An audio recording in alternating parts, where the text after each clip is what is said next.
બીજા 50 એડ થવાના.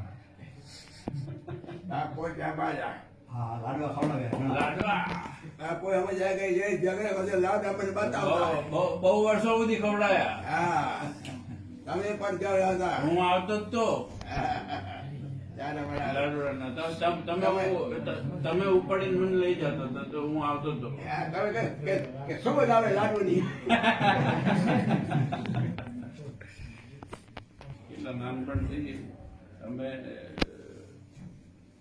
આપણા મંદિરે ઉપર શિખર ઉપર હોતા હતા ને ત્યારે સનાતન સ્વામી આવતા અને બેન કપાટામાં હતા. ના ભૂતો ના પ્રસાદે એવો આનંદ છે આજે. ના ભૂતો ના પ્રસાદે આજ એકાદશ દિવસે તેજસ્વ સ્વામી મહારાજ અને કૌલેશ્વર મહારાજના જય સ્વામી નારાયણ.